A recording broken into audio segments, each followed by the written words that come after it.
Hello, hello, hello. Thank you for joining Kavar Ministries. This is another series of Voices of Our Fathers. We're so excited to have you all here with us again on another Saturday.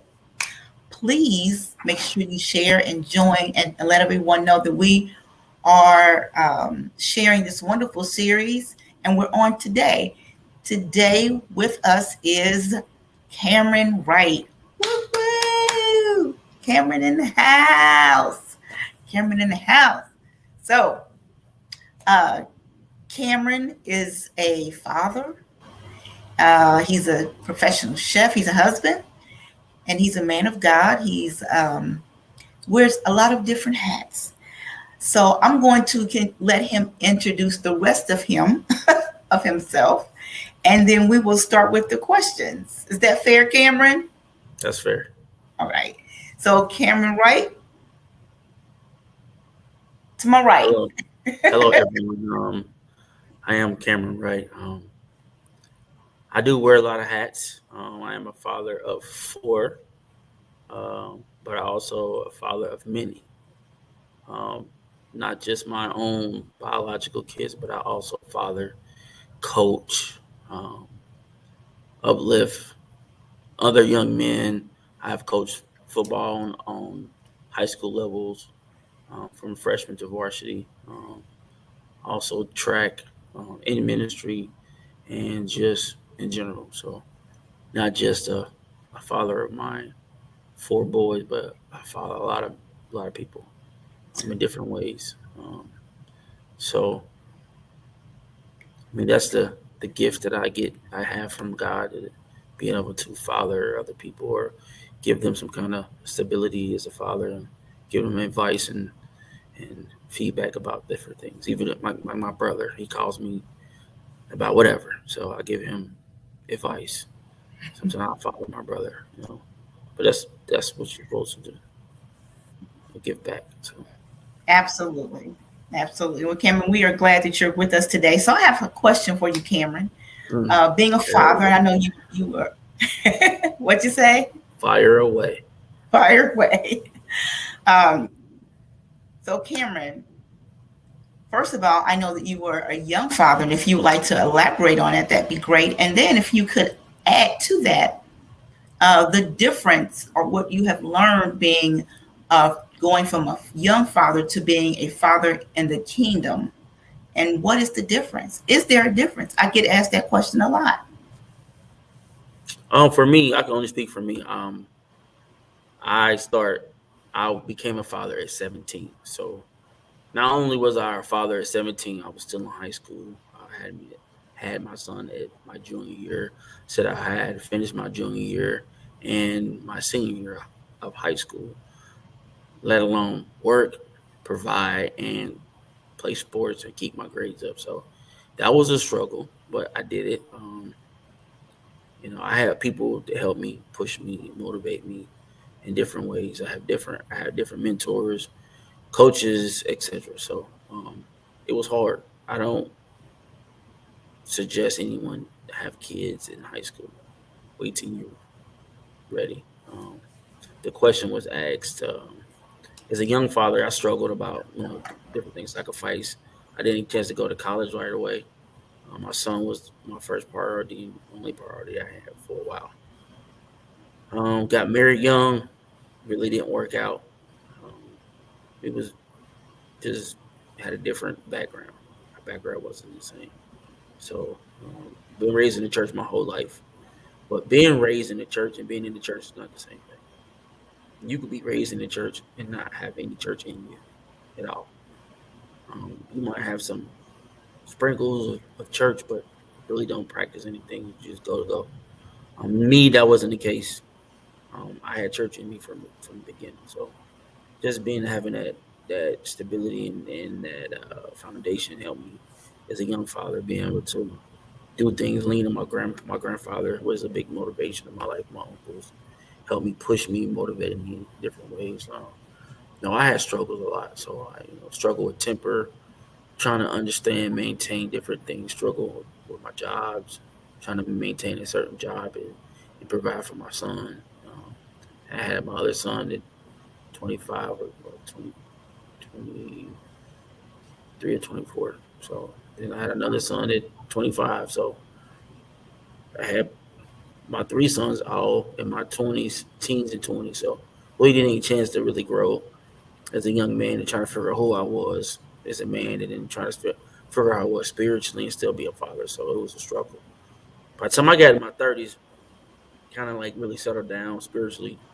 Um, God was moving in my life in different ways, and coaching football, being involved in my kids' life, and just being able to manifest different things. So that helped me. It grounded me. It really grounded me a lot. I don't think if I had my son early in later in life, I would probably be different.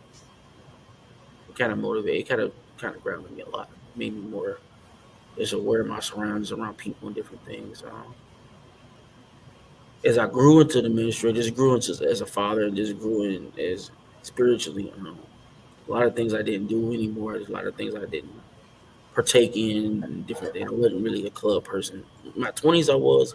My 30s, I really wasn't. It's just really something I did. So, but I mean, everybody's different. So, Can you speak on being a single father and speak to some fathers who may be going through that process, being some may be young single fathers, some may just be a single father, but can you speak on that a little bit and to those men who may be listening?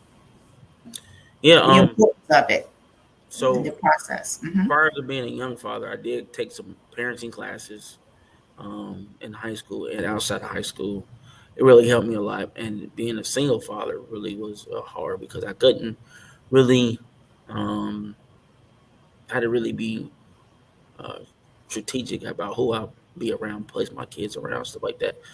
I was married for a while, then I got separated, so I really didn't date anybody. Um, my youngest son was born. I brought his mom for a minute, and that didn't work. But after that, I really didn't be involved with a lot of women because I just didn't really. It wasn't really my thing. Like bring around my kids a lot. So just being a single father, it was a struggle. But I had to learn to be a father, be nurturing and be nurturing at the same time. So understanding that being a single father, I had custody of my son, so I had to be mama and daddy a lot of times. So trying to figure that out, it was hard, but I had my sisters around, my mom around to help me, kind of motivated me and molded me in different ways. It helped me not be so hard, have hard edges as a man. We could be kind of hard and on the surface, but I'm, soft in the middle, like a jelly donut. If you look at it like that, just really just had to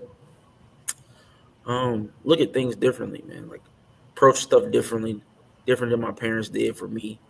I really had to like sit down and talk to my kids and not always lose my temper. So disciplines were different in my house, more or less punishments and stuff like that. But just being a single father it was hard.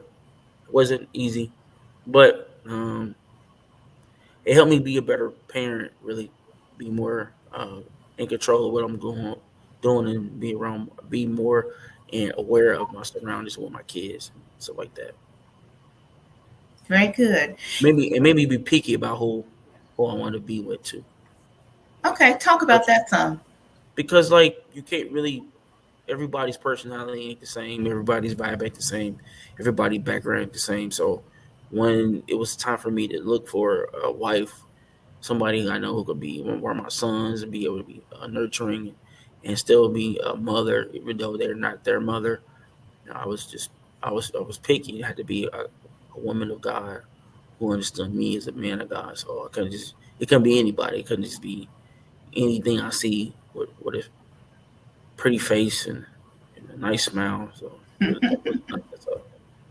in that aspect, so I was kind of picky.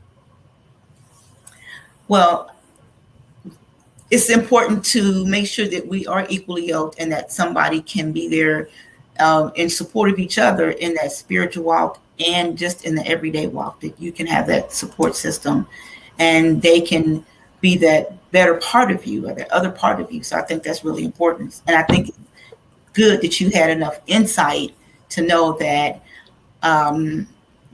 it was imperative that you have that right helpmate to be there, not just for the children, but for you too, because I'm quite sure that makes you and allows you to be who you are, and vice versa. So, Noni is a queen, and she's a jewel, and I think you chose well. My mom chose it for me. Truthfully, to be told, she did it. I didn't. God just he just put a sprinkle on it. But just for you fathers out there, man, y'all be patient. So it's really good to be patient. One thing I want to also say, when when God or when you decide to date or court, more or less court a female, your potential wife, know that you have to bring something to the table, and it's not just sex. Okay, it ain't just money. Those are some things, but that's not everything. Know that your partner is your partner, not just a person. So whatever your weaknesses are, you should be able to complement their strengths, and vice versa. So for me, besides being being a cook, I know how to cook and clean, wash clothes, stuff like that. So that wasn't an issue. I didn't need her to be my slave, or I needed a hot meal and you had to have a house clean. I didn't really care about that. It was compliment each other. So things that she did good and was great, and things I do good was great. She liked to clean. That's fine. Go ahead. I like to cook. So know your lane. Try to stay in your lane and be able to make your lane the best lane, and not always step on each other's toes. But it's it's work, man. It ain't just fun and games. Sometimes it's good and bad, but I'd rather be married than single. All right. Okay. Very good. You rather be married than single. Tell us, Cameron, who were role models and influences for you as those male figures in your life? Who influenced you, and what life lessons did they teach you? Uh, a lot of them were my grandfather, Walter Huckabee Sr. He was one of my biggest influence in my life. He really calmed me down as a kid. I was one of those kids who always asked 1,000 questions and want to know why things were where they were and how things worked. And I was curious, and so he was the type of man who would give me the things I asked for. Like I would just ask him questions. He would teach me how to do it with my hands or learn about it, read about it. So anytime I had any questions, I could always go to my granddad. He could just, he'll tell me, "Hey, did you think about this? Did you do this? Did you do that?" And I'm like, "No, sir." He's like, "Well, try that first." He always made me think about something before I did it. Mhm. Even when I had times where my temper took over, he always like, "You gotta calm down. You can't always react. You gotta think about it." So made me be more of a thinker, which is good for me because I think things do before I try to proceed. Like if it doesn't make sense to me, I try to figure out how does it play in my life. If it can't fit, then I don't need it. It ain't meant for me to have right now. So, my grandfather was a big influence. My uncle Chris was a big influence. He was like my big brother. He was like that kind of guy that like kicked you in the butt, laughed in your face, did all kind of things that big brothers do. He just showed me how to be a big brother for real. Really showed me how to be, you know, how to defend myself. He taught me how to fight. Taught me how to ride a bike. Anything a big brother do that my uncle Chris did that for me. I look up to him a lot. He's a big part of my life, and just the man I am. My bishop, uh, Bishop Brock.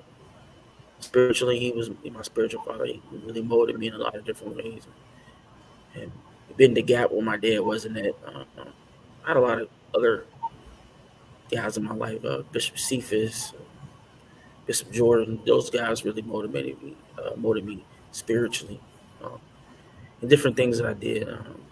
My friend Daryl, we've been best friends since over 20 years.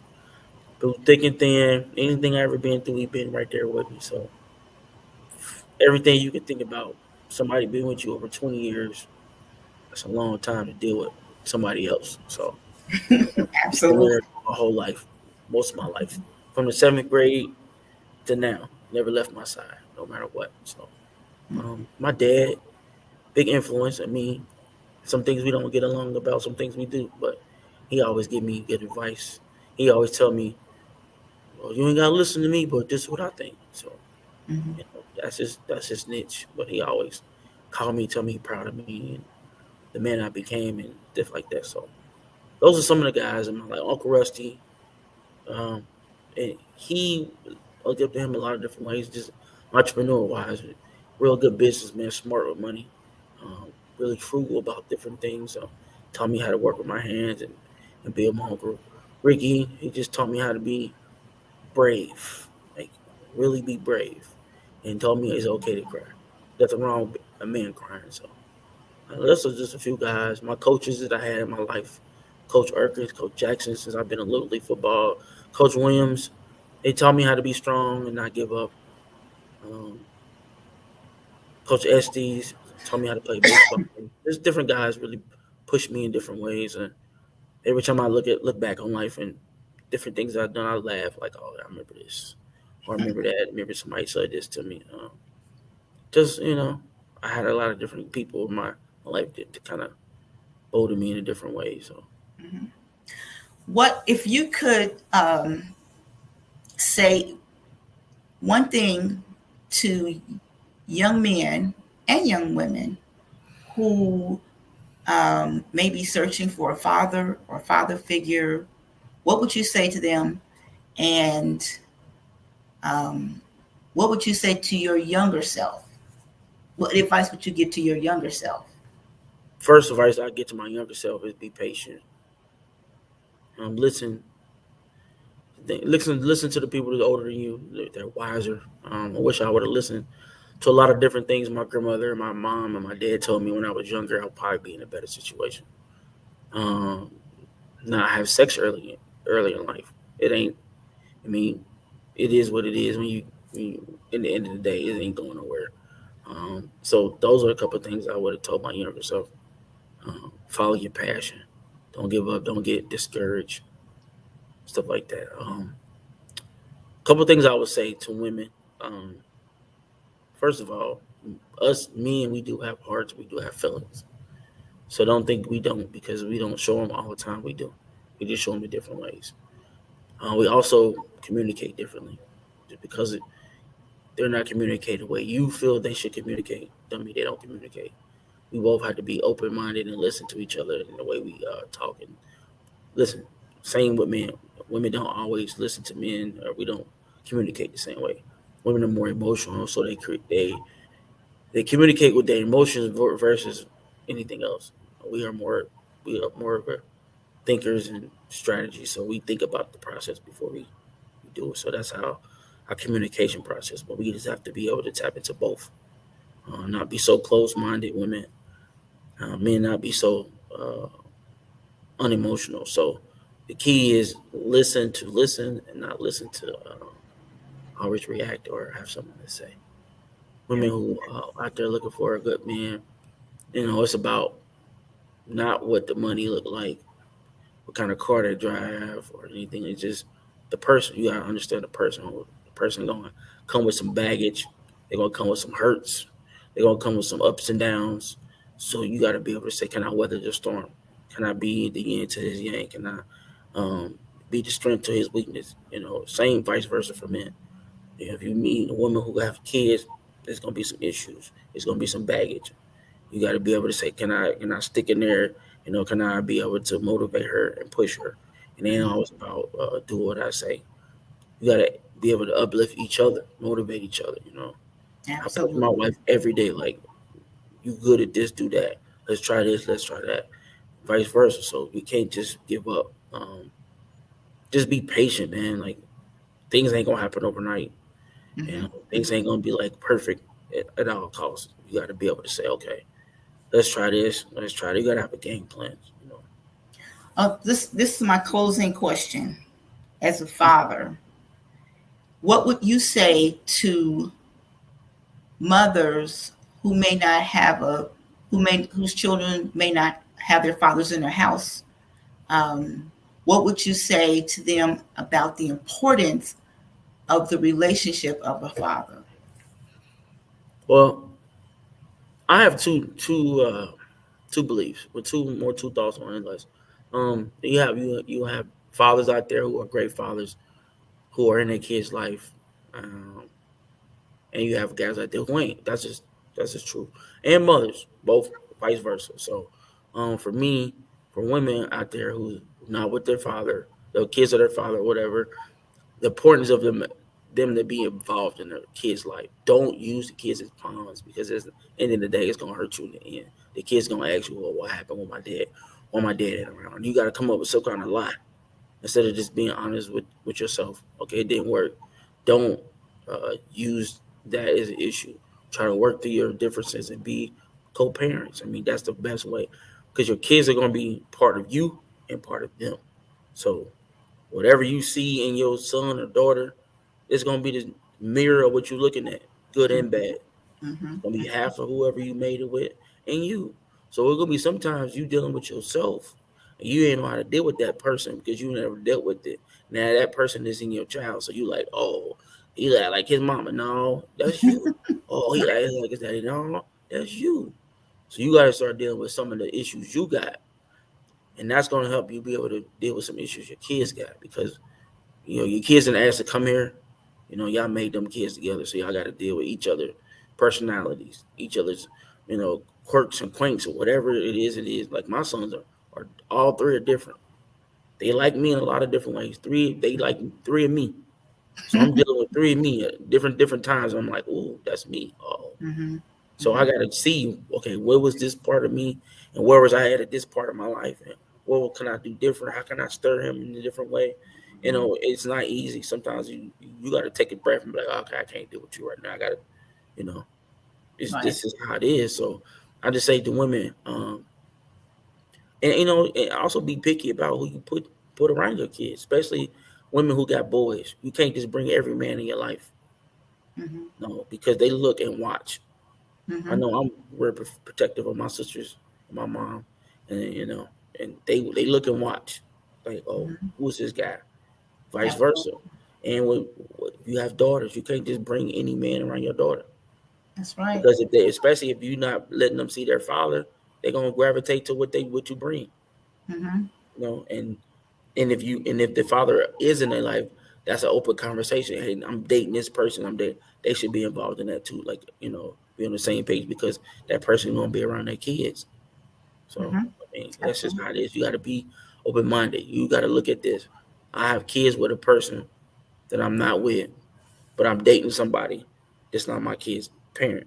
So it's gonna go both ways, and you'll want the same respect, vice versa, for men and for women. That's true. Well, Cameron, thank you so much for having your voice heard. Cameron Wright is my son. He's my eldest. And I am very proud of him, I must say. This has been such a joy and a pleasure to hear from you, your voice, your experience, your thoughts. Thank you so much. This has been Kava Ministries. This is a kingdom vision as well. Please continue to support Kava Ministries, Voices of Our Fathers, every Saturday, 3 o'clock p.m. Maybe it's 4 o'clock your time, but it's 3 o'clock. It starts at 3 o'clock. Please share, follow us on Facebook and YouTube. Tell everybody about this wonderful vision, Voices of Our Fathers. Thank you again for joining us. Peace and blessings to you.